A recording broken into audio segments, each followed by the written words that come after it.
Welcome to Spitfire. I'm Gavin and this is episode 16. 16 episodes now we've done, which seems to be a bit crazy when we think how far back ago we did the first one. But this is episode 16. Hope you enjoy it.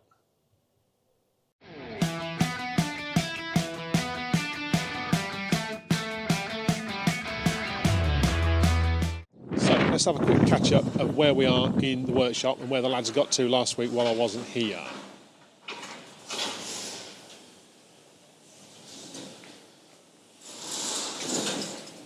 So the lads have used the material from the mezzanine.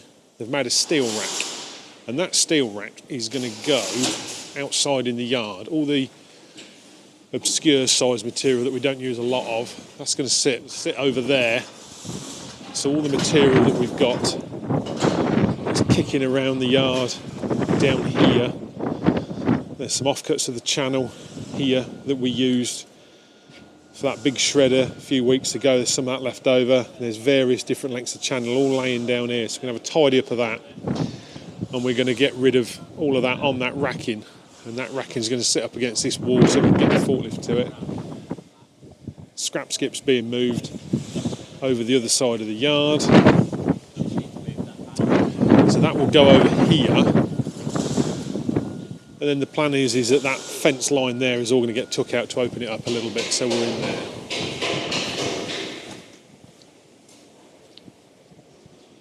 So the lads got on last week and made the infeed for the trommel, so that's been fitted up. I think they're just waiting on some parts now before they can continue with that. Some infeed rollers still to be made up and some other bits to come in for that, but in essence that's nearly there now. A few panel work, a few more panels to go on here just to finish that off, and then that can get stripped down and sent for paint.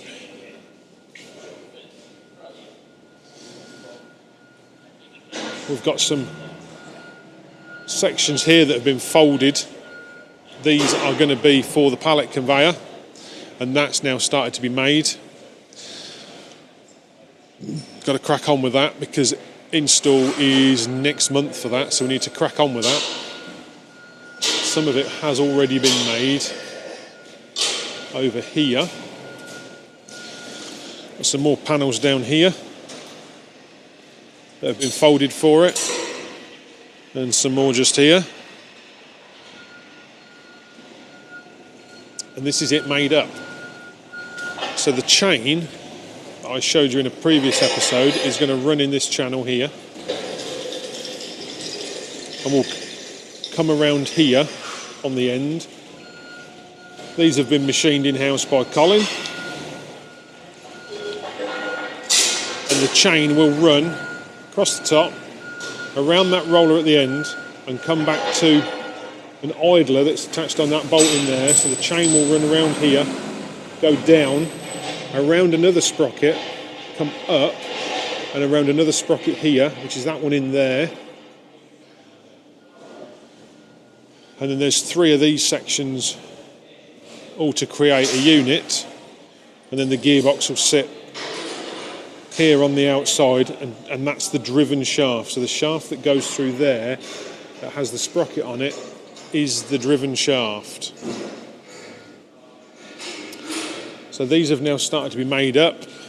These are in 7.5 metre sections, so these will be welded on. I think there's 3 sections that get welded together. This is the head shaft section, the head section with the drive on it.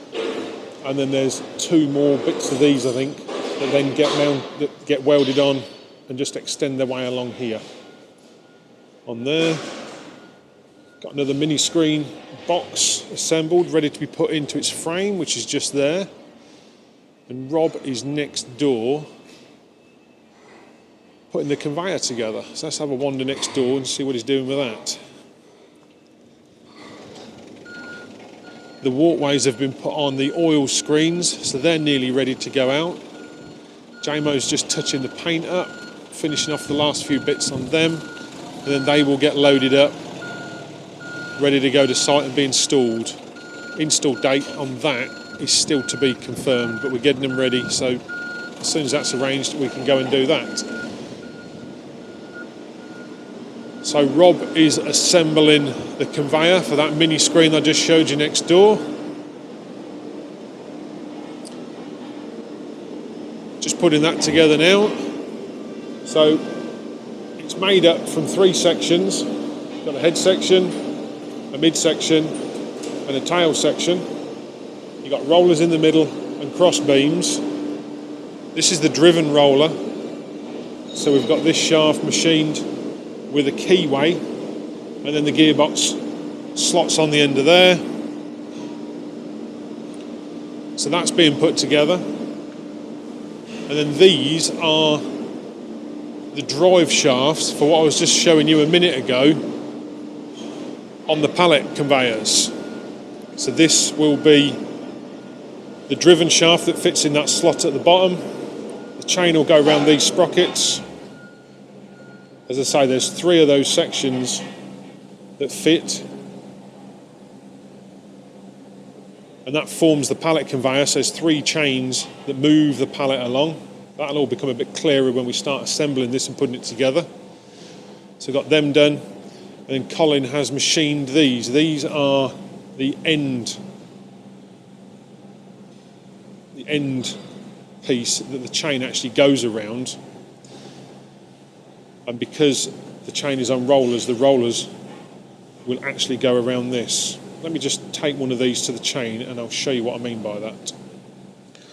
So these rollers in the end of the conveyor, the actual rollers will roll around this, and the idea we've done it this way is that in the future, when these eventually do wear, you'll be able to undo the 2 bolts, spin that round, put the bolts back in, so you've got 2 sides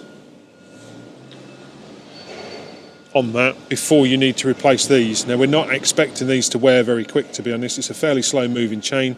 The roller is the only thing that's going to be in contact with the surface on this, so we are expecting these to last a long time. But when they do eventually wear out, we're going to take the 2 bolts out, spin it round to wherever it needs to be, and then depending on how it does wear, you've got basically 4 different positions, because we've got 4 holes in here, so you've got 4 different positions where that can go. So we're trying to future-proof it so that as it wears, things can be replaced or adjusted and changed to take into consideration any wear that might happen. Okay, so it's Tuesday morning, and if you've been watching in previous episodes, we've got a stand at RWM at the NEC, and that is this week. So I'm in the van today, just on my way up to Birmingham. We've got all the bits and bobs for the show stand in the back of the van.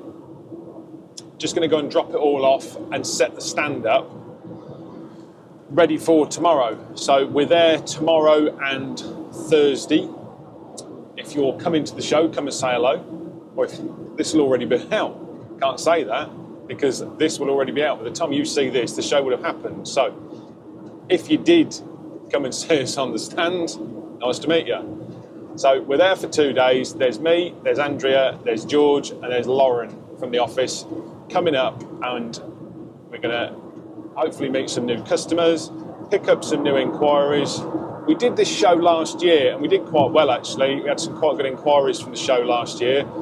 The conveyors that are currently going to France, that was an inquiry that we picked up from this show last year. So it does work. It's also interesting to bump into some other people in the industry, say hello to them, because we're all busy. We don't generally have a chance to sort of get to see some other people from the industry unless it's a show like this. So we're going to get some footage of the show, which you'll see shortly in this episode, and hopefully it's a good show for us. In other news this week, if you've been watching our social media, you'll see that Steph from the workshop has been promoted to General Manager.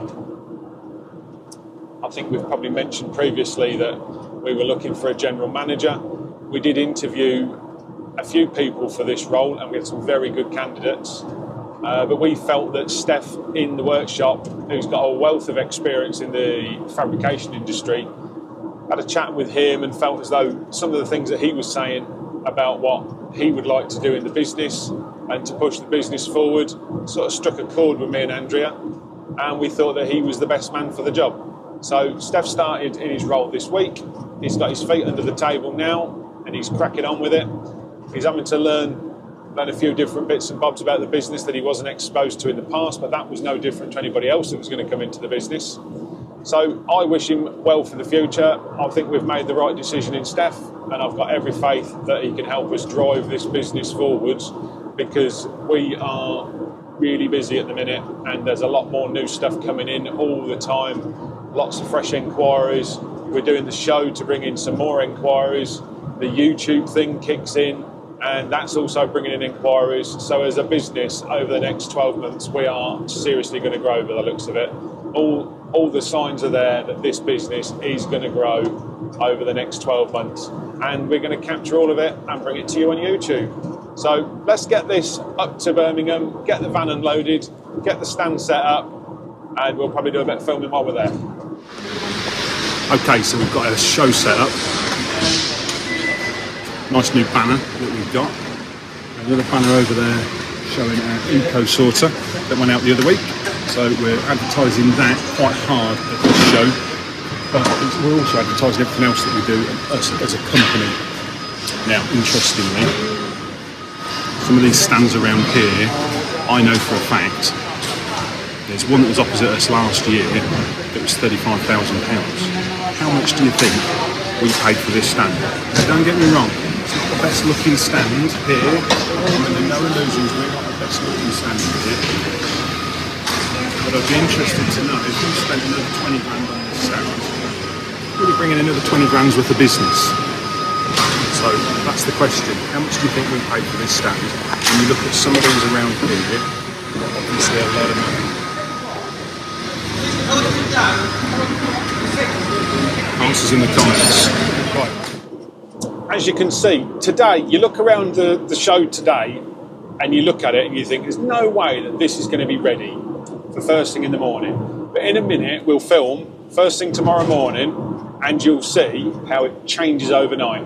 They come and put carpets in the walkways and they go around with the hoovers and it looks really good first thing in the morning. But at the minute, you look around and you think there's no way that is going to be ready for first thing in the morning.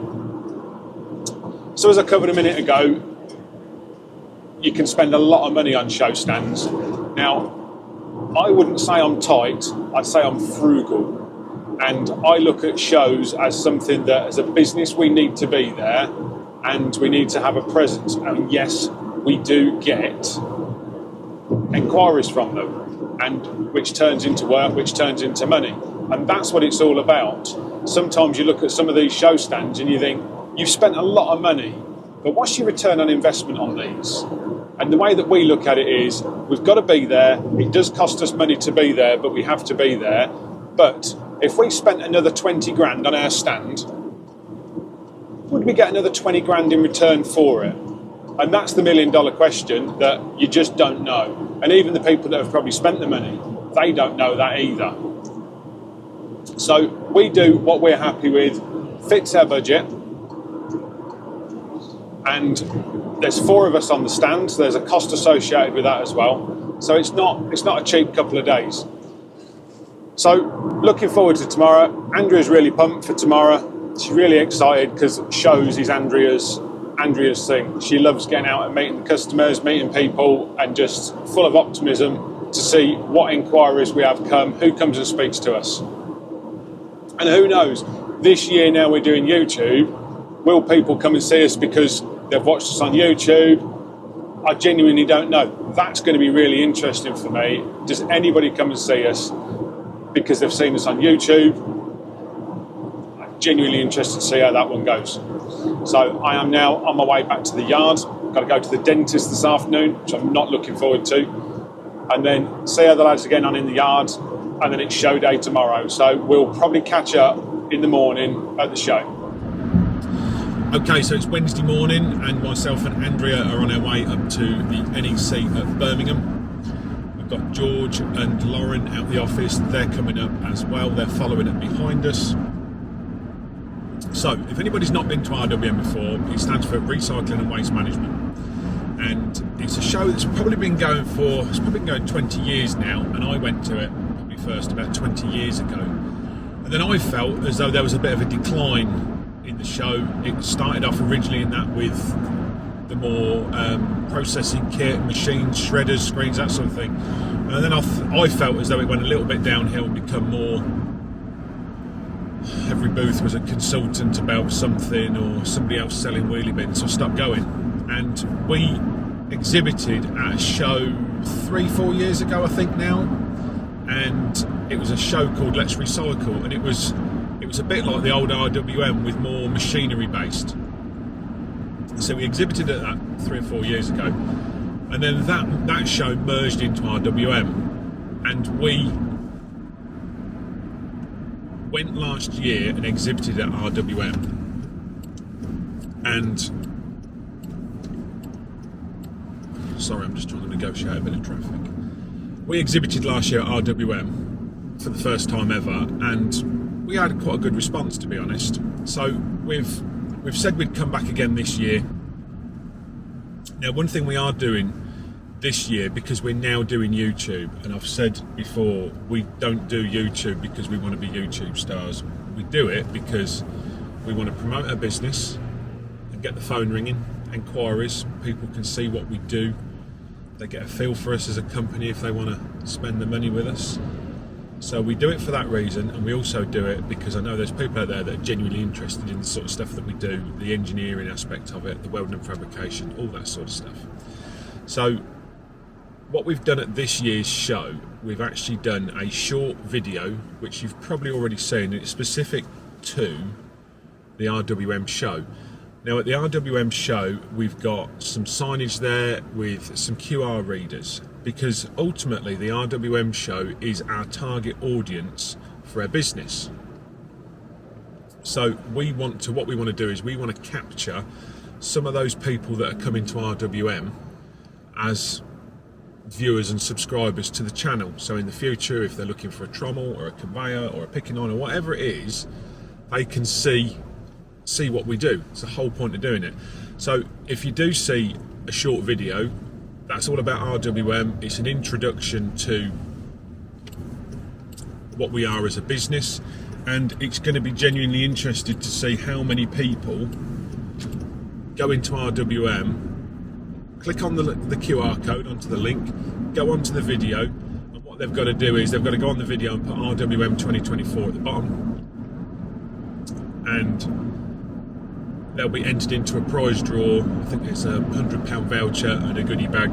There's no point in you guys going to do it now, because by the time you see this, RWM will have been and gone, and we will have known the people that had seen the show stand and put RWM 2024. They will be the ones that will be entered into the prize draw, and the prize draw will be probably done at the end of this week. So by the time you see this, it'll be too late. There's no point in going and putting RWM 2024 on there. But it'll be interesting to see. We might have one person do it, we might have two, we might have 50. Genuinely don't know how this is going to go, but it's a way of us seeing how effective our stand is and what sort of visibility you get at shows like this. So it's genuinely going to be interesting all round to see how successful this is going to be. So we're just in traffic now, standard for Birmingham, coming up the M6 up to the NEC. So hopefully we'll be there in about 10 or 15 minutes. And we'll get the show stand set up and we'll do some filming whilst we're there throughout the day.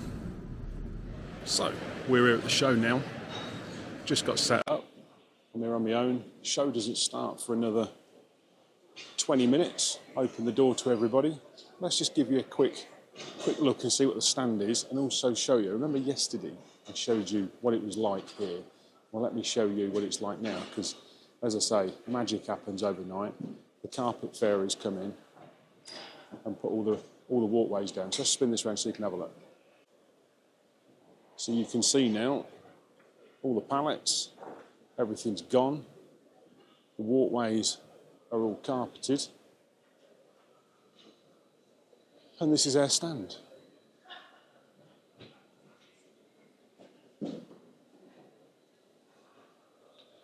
So we've had a new backdrop done for this show, and a new pull-up stand here just for the Eco Sorter. If anybody follows Skip and Waste magazine, we've got an article in there this week, or this month, So there's an article about us as a company and also the Eco Sorter. We've got our trusty Beat the Buzzer game, Spitfire game. So people come and have a go on that. Anybody who does it, they win a beanie hat. And as I say, we're doing an offer, promotion, I suppose you should say, at the show, just to see who comes to the show and who follows us on YouTube.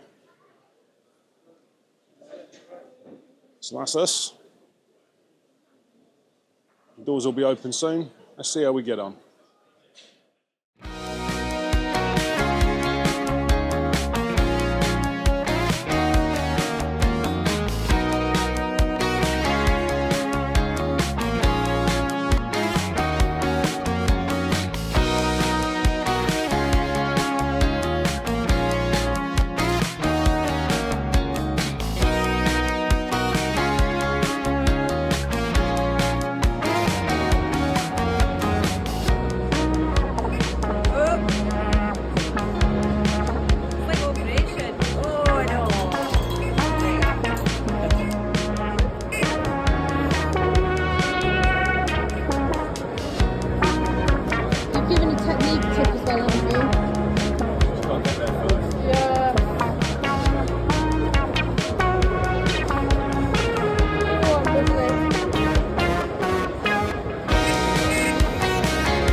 Okay, so that's it for the end of the first day at RWM 2024. Now, as far as first days go, I think that's probably the best first day that we've had, to be honest. We had some real good inquiries. We've probably had 13 good inquiries today. Now, I'm sure there's probably some people watching this on some much bigger standing on 13, that's nothing. Well, for us as a business, that's what we need. We don't need 50 inquiries, else we wouldn't be able to cope with it. We just, 13 good inquiries first day at show, I think is pretty good going, and it's about what we would like as far as the first day is concerned. Quite interesting, varied people, varied sort of inquiries that have come in, and we also had some subscribers and some viewers come in over and see us and say hello. I've got an invite to Ireland to have a look round where the big crushers and screeners are made in Northern Ireland, so might be taking them up on that at some point in the future. We've also had another viewer and a subscriber, Terry, talking about you. So there's a job there and an inquiry. Hopefully we can go and have a look at a job that he's got for us in the not too distant future, and we'll get that on camera as well. But I think when you look at what's involved in putting on a show like that, it's not just pay your money, turn up, put a shirt on and all that sort of stuff. There's a huge amount of work that goes into these shows. We've had new banners made up, and we've had to design that. We've designed it in-house, and there's loads of little bits and pieces, the detail that goes into this. And I'd like to just take this opportunity to have a big shout out to Andrea, Lauren and George, who have been with me on the stand today, and really in that all I've done today is turn up. But those three have been instrumental in organising the show, sorting out the artwork for the backdrops, sorting out the offers, the leaflets, everything else. So a big shout out to them three for making it a success today. So I've done enough talking today. I'm not in my natural habitat, spending that long talking to that many people. So I'm going to sign off for tonight. I'm going to go home. I'm going to put my feet up, get an early night, and we're back there tomorrow for day two. Day two is normally probably the quieter day out of the two, traditionally in that. But you never know. Sometimes when there's less people around, people use that time to come out and probably have a better chance to talk to people they want to talk to. So who knows where we are going to be this time tomorrow. So let's catch up tomorrow.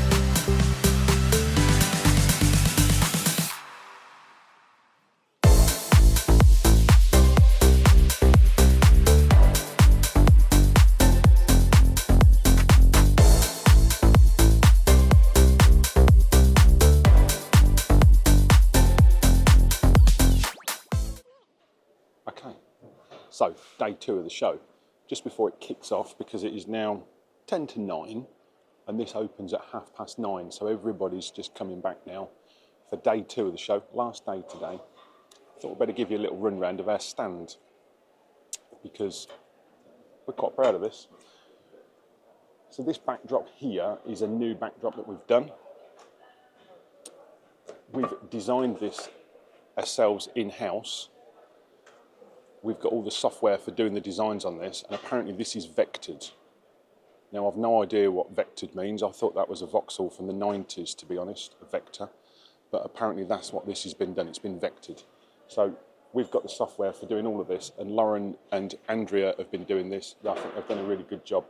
That's actually collapses down and actually goes into this here. So that lid comes off. That's on wheels. And it all gets stored away in there. So that trolley there is part of that. We've got a couple of stands that show our offer for YouTube off this event, which I've told you about earlier on. We've got a telly that has got a constantly running cycle of all different projects that we've done, all the different builds that we do. We've also got, now I don't know if I've mentioned this, we've actually got an article. Now there's a trade magazine called Skip and Waste magazine, and we've got a 4-page article in there this month all about us as a business. Andrew will probably put a link in the comments below so that you can go and have a look at it. It's a trade magazine. We were speaking to the editor last night. He came round, and it's distributed to about 7,000 or 8,000 different companies throughout the UK. And we've got a 4-page spread in there this time. It's all about us as a business and also about our eco sorter. So that's probably an interesting read for some people. What else have we got on the stand? We've got the Beat the Buzzer. Now we did this last year. If you come round here, Andrea, I will. This is just something we did for the show last year. This has obviously been cut out on our CNC plasma, and it's one of them. And it brings in people. People come and get engaged with it. I don't think anybody's ever won anything, if I'm honest, because it's okay this end, but when you get to the propeller this end, it's a bit tight. I think we probably need to do a different one so it's a little bit easier for people to do. Andrea told me that I've got to have a go on this later on because I've never had a go on it. What else have we got? More magazines, and then we've got a pop-up which is exclusively all about our eco sorter. Now, eco sorter, interestingly, a lot of inquiries about that yesterday. We've had some real good inquiries about that yesterday, hire and buy. So that could be a really good model for us as a business. So watch this space.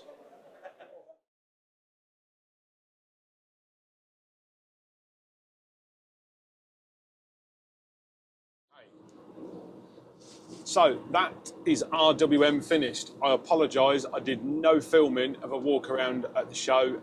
We've had a pretty busy couple of days, to be fair, and the only time I spent away from the stand was to show Lauren from our marketing, that does our marketing. I did a whistle-stop tour of the show, just explaining the different machines, introducing her to some of our suppliers that are there, and didn't really have a chance to go out and have a look and speak to anybody else or do any filming, so I apologise for that. Today was an interesting day. It's the second day of a show's always a bit quieter on the first one, but today was very average. We did have some inquiries, but nowhere near as many as yesterday. But I was seriously annoyed today, and I'll explain why. It turns out that if you turned up today at the show, now, if anybody's ever been to a trade show, they'll know that entry is free. The way that these trade show works, they charge us as an exhibitor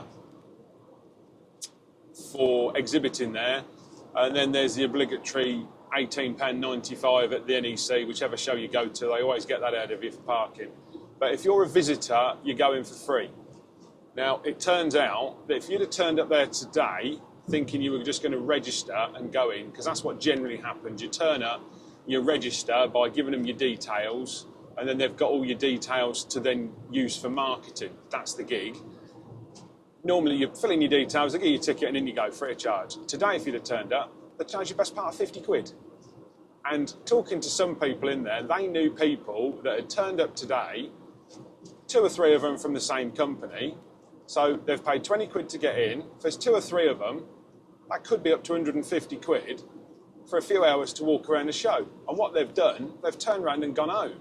Because who wants to pay 150 quid to go around a trade show when they know that if they'd have gone yesterday, it would have been free? So that has proper annoyed me that our potential customers didn't come in because the organisers have charged 50 quid on what everybody thinks is a free show. So I was proper annoyed about that. And the show was supposed to finish at 4. Well, we started packing up at 3:15 because there was literally nobody there, and everybody else was packing up and leaving. So we thought we would do the same. So we left the show early, and we'd got a trolley to carry the stuff out. Took the stuff out, took it back to the van, went back in, and one of the security guards wouldn't let me back in with my trolley. So I'm annoyed anyway, and anybody that knows me knows that I'm fairly placid, but I reach a point and then I really start to lose it quite quickly. And I had a sense of humour failure at this point. So a few choice words were said. I may have sworn at him and told him what I thought of him, and left the trolley at his feet. And the bit that I was going to bring out was the buzzer game, the buzzer game, the Spitfire. So I went in and put that on my shoulder in a rage, and took it back out and dumped it at his feet and demanded my trolley back. So probably a little bit childish. I have calmed down a little bit since then, but I was just annoyed with the whole situation. And talking to some of the other exhibitors there, they all felt the same. And then you've got into the mix as well that the organisers are constantly coming round getting you to try and sign up for next year, and they always want silly money if you sign up now. So all in all, I think to round up the show, it was a good show for us. We had some good inquiries yesterday. Today was okay, but not that great. I am annoyed about certain things about the show. Will we go back next year? I don't know. I don't know. It depends on how I feel when I've calmed down a little bit. But we're done. We've come away with some good inquiries. It's now our job to see what we can turn into a sale. So we've made some good contacts. I've spent most of the day talking to other exhibitors there. We're talking to one exhibitor there. They want to subcontract manufacture a machine that they've got there. They had one on their stand, and we're talking to them about subcontract manufacture. That's really interesting. I was talking to another one this morning. They're a dealer and want somebody to link it all together, maybe a conveyor, maybe some bits of kit that they don't sell, what they want to go with some of the equipment that they do sell. So that's also interesting. And I've had those sorts of conversations today. So really positive coming out of the show, the inquiries that we've got. But only time will tell. You know, anybody that's ever done a show knows that these shows, you can have lots of inquiries, but actually nobody's really that serious. So time will tell. I'm sure Andrea and Lauren will be on the phones next week, chasing up these inquiries and sorting out the good ones from the bad ones. So let's just see how many of these turn into a sale. I haven't been in contact with the yard today, so I'm not sure where they are, but I'm back in the workshop tomorrow morning and we'll do a roundup. So We'll see how we get on tomorrow. I am aware that this week probably hasn't been as action-packed as you might like, but obviously the show has taken a priority for me this week. And I thought it was probably a different aspect to the business, because everybody sees the engineering and the fabrication and everything else in the workshop, but you know, there's obviously this side of the business as well, the actual behind the scenes, the running of the business, the marketing, the sales, and everything else that goes into running the business. This channel is all about the business as a whole, and this is obviously quite important for the business this week. But I'll get back in the workshop in the morning. We'll see if we can get some updates on where we are with different projects and see what the lads are up to. So we'll catch you in the morning. So I think the last time you saw this, we've got the drum in, we've got the doors on. Can't remember if I think we got the infeed on earlier on in this episode. Can't remember, it's been a long week. But the lads have been doing the guarding around the outside and also around the drum. So what we do, because we are chain driven, and we want to make sure that nothing gets in there, glass probably isn't too bad, but when you're talking wood chip and anything like that, it does tend to get blown around a little bit, so we guard in the chain. So we've got these bridges that go in, and they're mounted, you can see the hole on the top. We've got the mountings there which take the bracket from the cleaning brush into the drum, but we also use that bridge to put our panel work on to stop anything from getting into the chain. So the lads have put that on this week. So we've got panel work at the top, panel work down here, and this is also the chain guard down the bottom here. So we've got this panel in here. As you know, the drive motor goes on here, and then we've got holes along here, the bottom chain guard to go on underneath to cover the chain in. This is going to be roughly just over 2.5 metres from the ground, so the chance of anybody being able to get their fingers in the chain is pretty slim, but we guard it anyway just in case, and it also stops any debris from getting into the chain. The lads have put the side panel on the other side, so we put this on here, so if there's any spillages it doesn't fall into the machine, it falls outside the machine, and it just tidies the machine up as well. So these have been made up. So we've got one here, and Rob's made this other one on the bench here. We've got the strengthening gussets inside, piece of box section along the bottom. We've got a couple of cutouts here.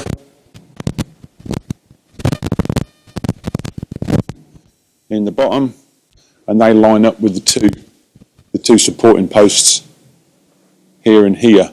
We've also got a lot of the other guarding been folded, so these guards here at the bottom that are on the floor, they're the ones that will bolt up underneath. This panel here is the panel that will fit on the end, just there. That's coming on well now, that is. Now, we're obviously pretty busy and we've got some other major projects on at the minute, so I was talking to these guys, just seeing what their expectations were on delivery, and they're fairly relaxed, which is good, and we really appreciate that, because we are busy on other stuff.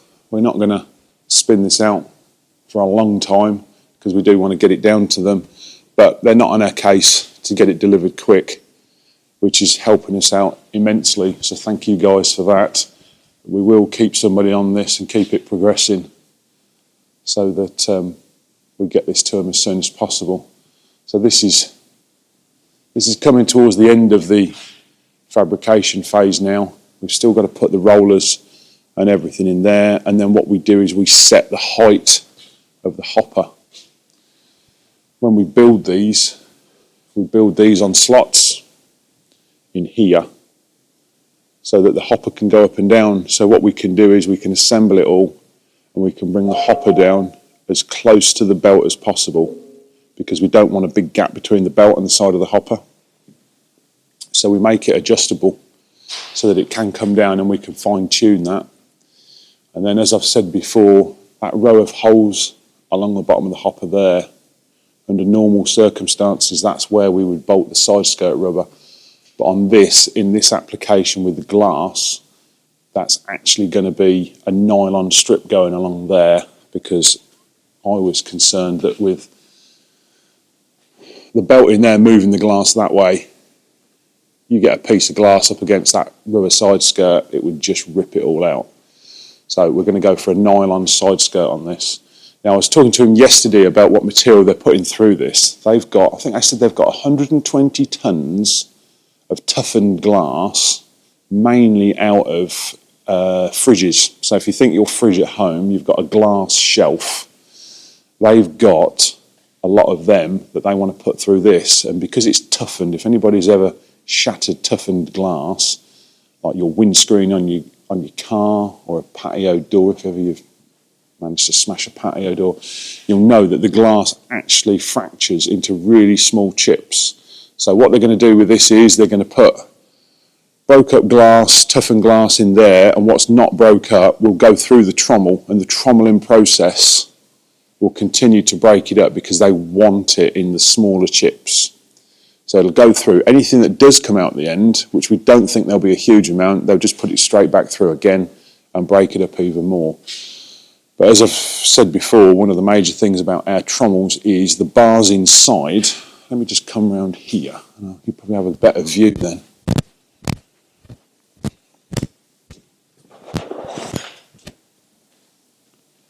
These bars here, as this turns around, the material sits on here, and as it comes up and gets up to the top, it cascades down.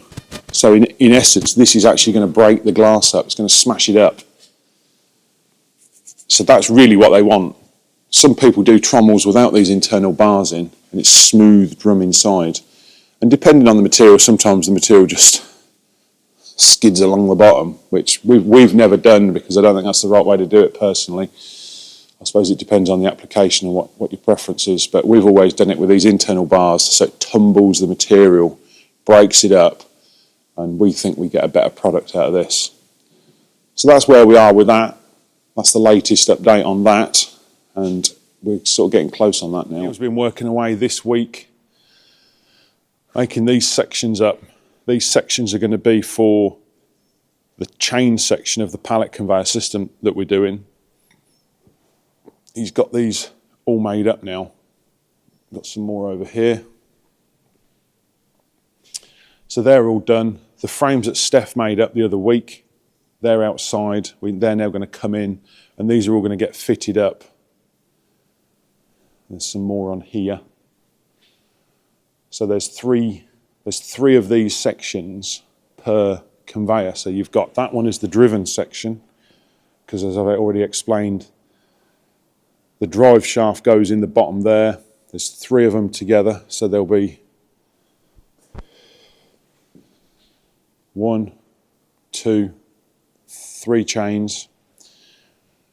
And then we've got the different sections. You see we've got the driven section there, but then these ones are just straight sections.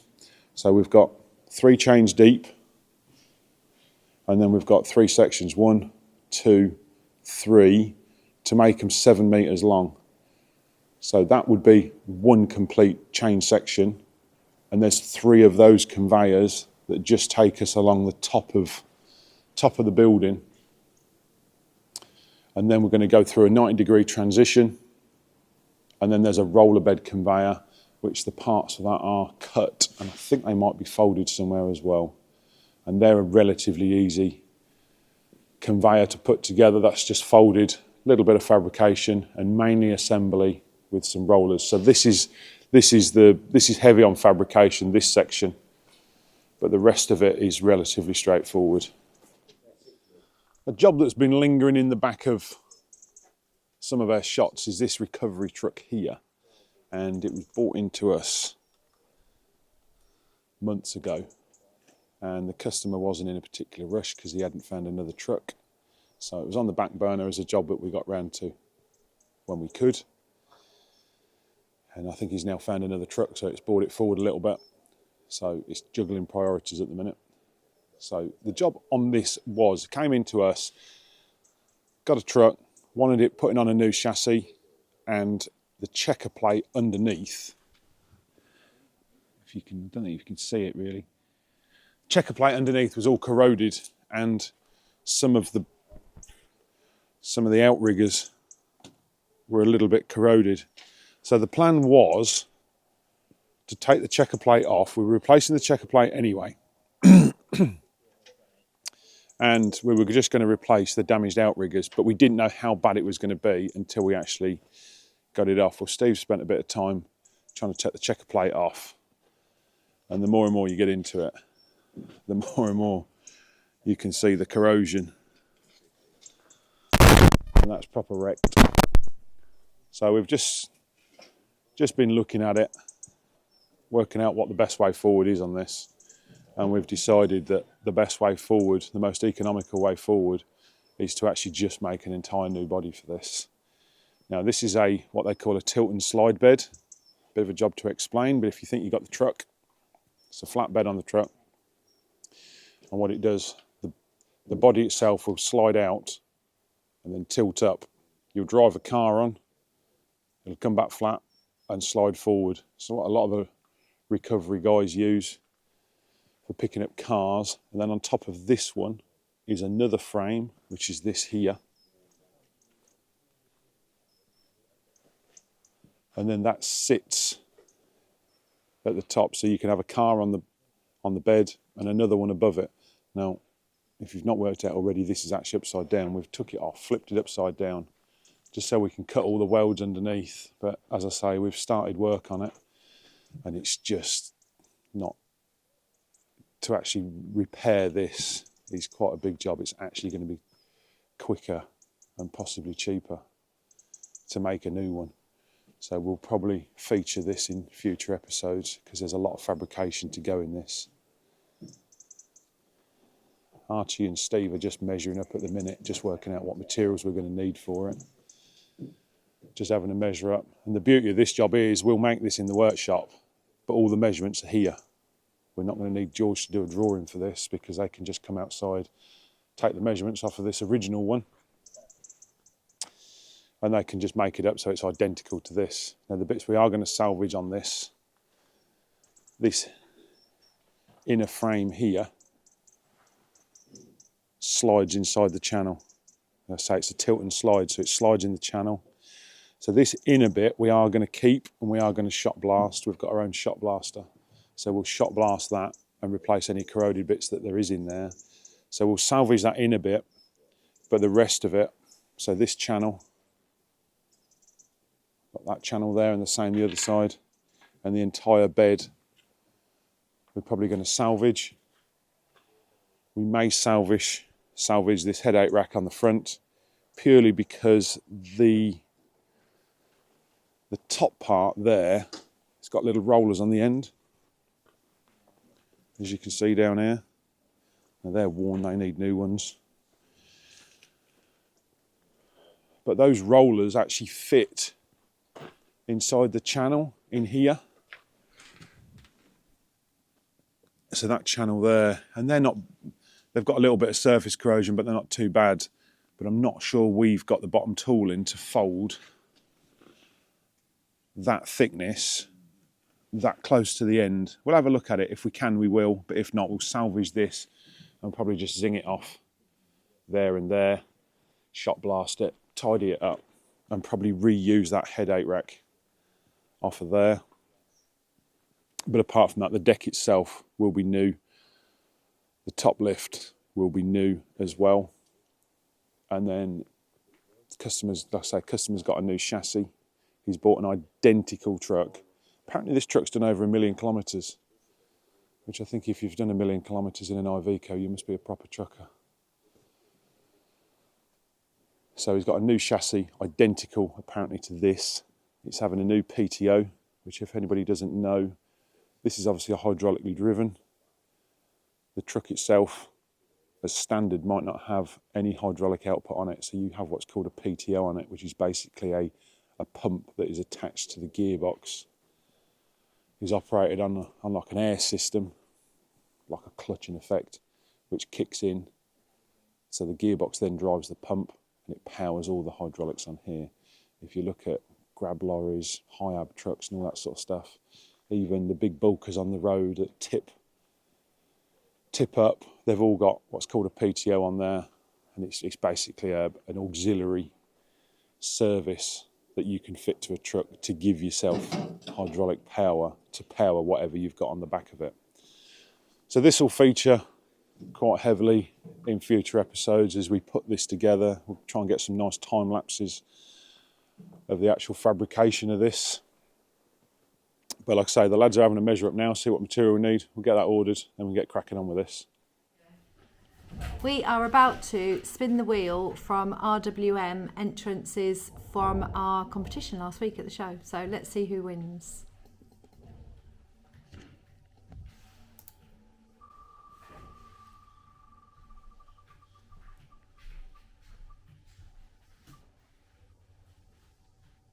Jamie Dawson, 1168, will contact you and get your details to send on your goodie bag and your £100 Amazon gift voucher. Well done. Thank you for coming to see us.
So that's it for this week.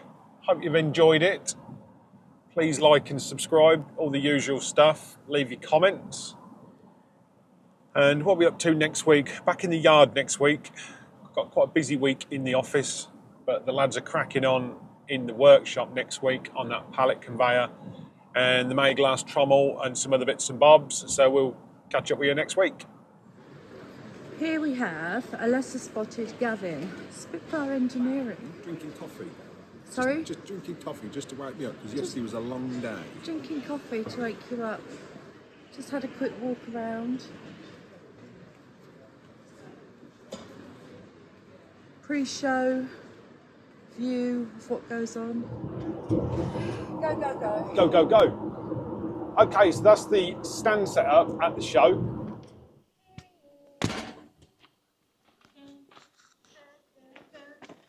Dun, dun, dun. You're going to put that in the outtakes, me doing that funny walk now, aren't you?